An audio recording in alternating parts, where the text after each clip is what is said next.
So what you should absolutely not do is use a clothing box service. Please don't. I despise these people. I don't like them. So I'm gonna give you an example. Superimposed is a picture of a Nordstrom rack tag on a pair of shorts.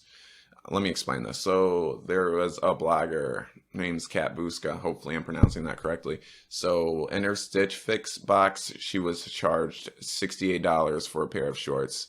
And attached to her shorts were a $24.97 Nordstrom rack tag.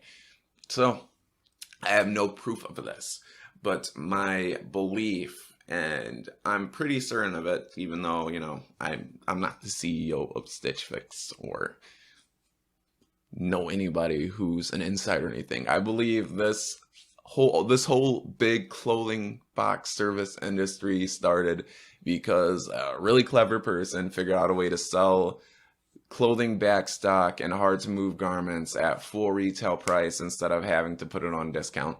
It would make sense and it would explain this perfectly. I'm not sure if that's what's actually happening or not, but I have a good idea in my mind that it is. So this is a review on Indeed from a supposed Stitch Fix employee. They said, I was really excited to get a job at Stitch Fix because I love fashion. I'm really passionate about helping people find pieces they love and make them feel good. I'm sure they meant to write making, but I'm reading it verbatim.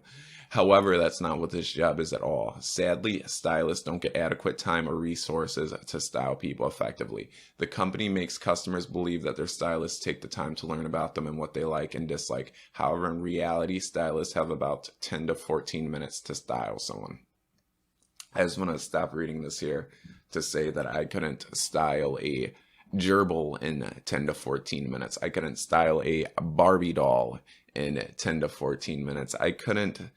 Style I couldn't style anything in 10 to 14 minutes. It isn't enough time, especially even for an outfit. If you're being serious, if you're having to learn about somebody and their body and have them look their best, you're looking at hours of work. Period. Even if it's just one outfit, you're looking at hours of work. Anyway, they say that isn't enough time to learn anything about the person, and in reality, we have a very limited selection of items to choose from. So, with Stitch Fix, you don't even get to confirm what gets sent to you. They pick it out for you. You can't say, oh, I like it or dislike it. They put a bunch of items together and they send it, and you have to go through the effort of returning what you don't like. Which you don't with my virtual makeover service. You don't even have to purchase the items if you don't like it. But let's say you do like what you get in your first box and you decide to get another one. No wardrobe cohesion. You would have 10 items that make 3 or maybe 4 if you're lucky outfits. So I'm going to explain wardrobe cohesions with this picture. So the following 10 items, they were a part of one of my clients' virtual makeover. So not including the watch and the sports jacket slash blazer. These 8 items, they create 9 different outfits. So 3 shirts that match with 3 pants. 3 times 3 is 9. Because every shirt and trouser work with each other. And as pictured, one of these items is an accessory, and I did that so I could kind of highlight the fact that you can't even get accessories selected for you by these box service. You can't get suggestions on your hair or anything like that. So if I were to replace that watch with a pair of colored chinos, that would make it 12, which is 3 times 4 different outfits with 9 items.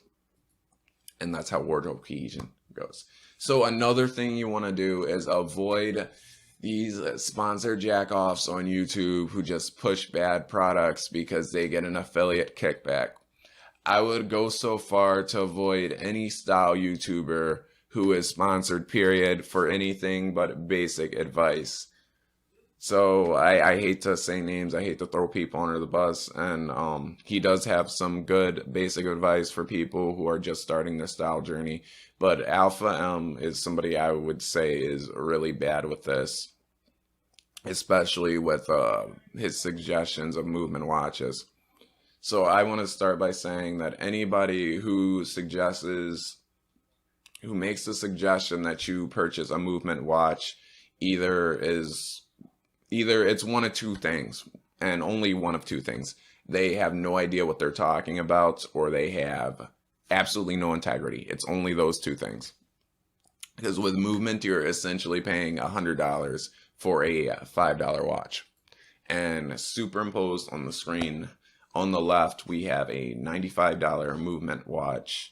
And on the right, we have an AliExpress $3.98 watch, which look suspiciously the same, and the fact that they are suspiciously exactly like each other, except the lack of branding and the date window being white on the $4 AliExpress watch and not the movement watch. So I'm pretty sure these are from the same OEM manufacturer. I don't have the proof for it. I'm almost certain. I mean, look at it. If you find any more differences, go ahead, send me an email, juansaloon@damfire.com, and I will update this video. But the only thing I see different is the branding and the date window. And as you can see, that's a pretty ridiculous markup and some pretty ridiculous margins. Yeah, I think that's really unethical. I don't like that company.